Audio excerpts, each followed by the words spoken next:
Norquibilio Cabasi for his opening remarks. Let's give him a warm round of applause, ladies and Wallet Philippine office. Nga first time dili pa gyud natukod sa Mati, dili sa Maynila, dili sa Davao. Palakpak ng tanan. Okay, pasalamat tagda po. Labi na sa presensya sa ato ang business partners nato. Ma'am Teresa Cabajo. Ma'am, salamat, sir. Pangalan, sir? Edgardo Gabutan.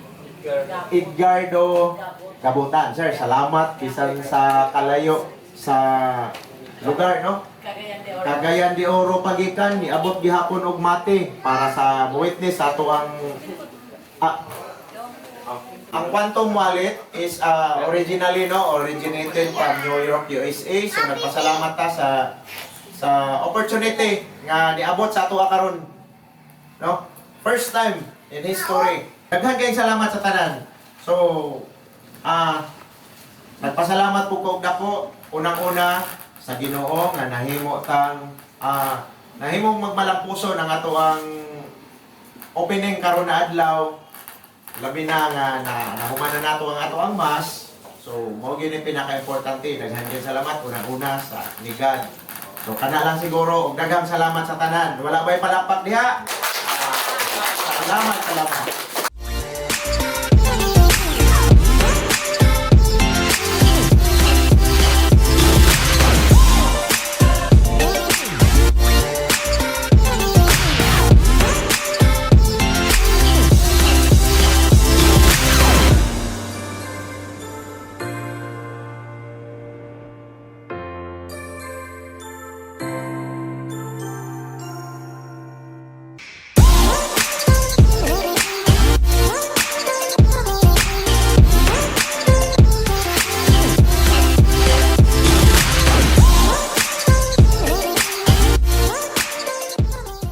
of the Quantum Wallet Philippines here at the heart of the city of Mati, province of Davao Oriental. And this is the first office and the first main branch in the country. So we are lucky here, especially in the province of Davao Oriental, Quantum Wallet Philippines as their first office and main office in the country. So that's why we are gathered here today to have wallet para masulda nato og kwarta. So Quantum Wallet Philippines office. Quantum, it is a technology generated and the latest artificial intelligence technology generated. For the word itself, wallet, it is a digital wallet. So the Quantum Wallet, it is a digital wallet.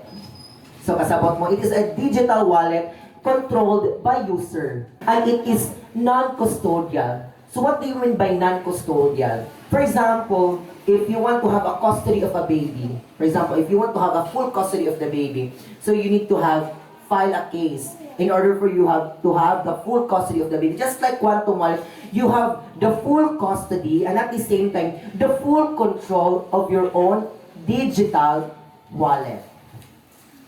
So Quantum Wallet Web 3.0 is a latest.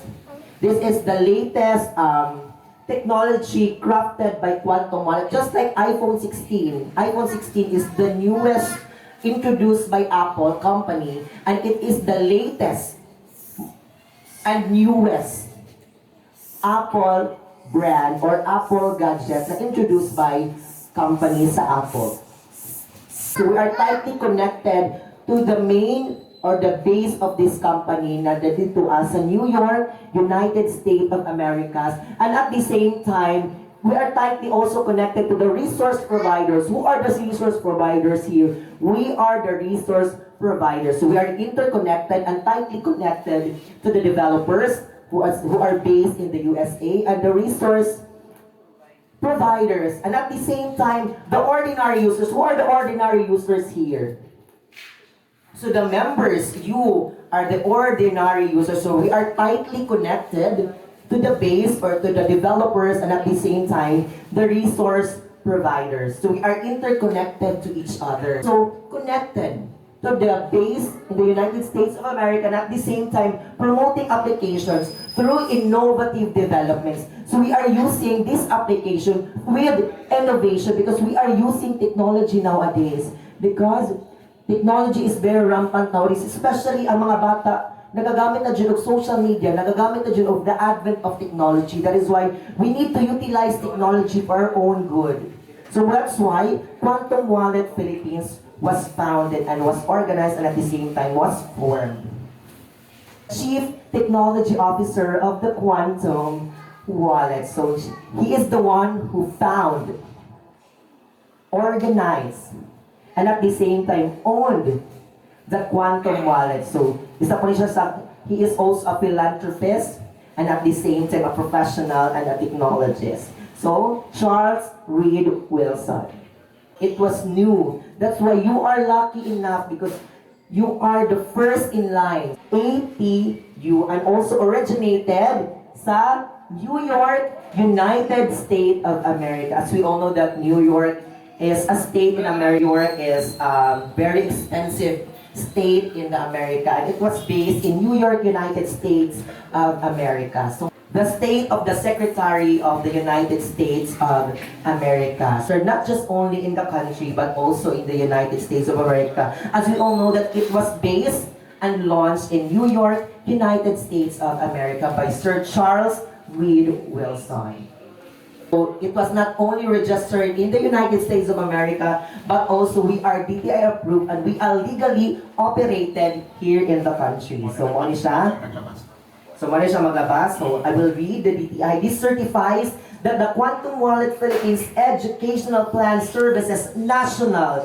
It is a business name registered in this office pursuant to the provision of Act 3883 as amended by the Act of 4147 and Republic Act number 863 and in compliance issued to Sir Norquibilio Pat Capase is valid from July 10, 2025 to July 10, 2030. In testimony whereof, I hereby sign this certificate of business name registration by Ma'am Maria Cristina A. Roque, Secretary, and the business name number 7287006. This is a certificate of license engaged in any kind of business. So this is valid, this is registered, and this is legal.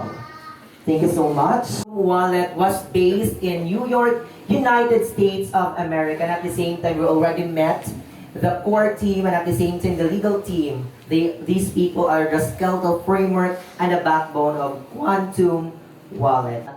Quantum Wallet allocated 5 billion ATU already. So we have funds already with 5 billion ATU.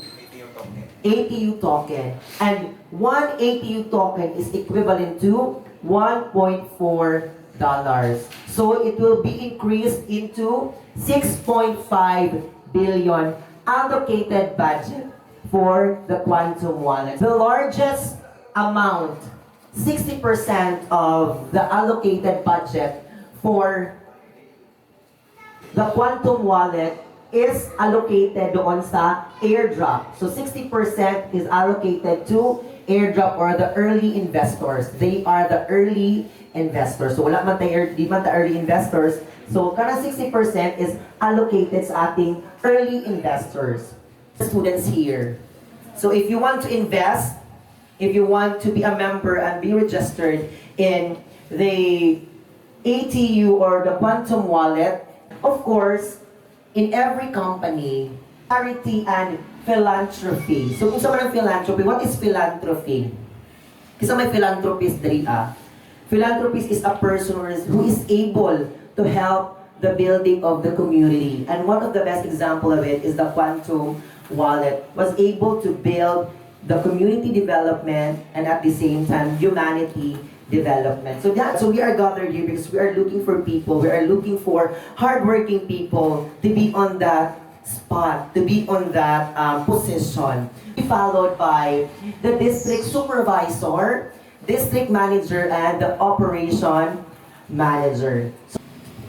I'm requesting this time Requesting Mr. James Ryan for the continuation of the system.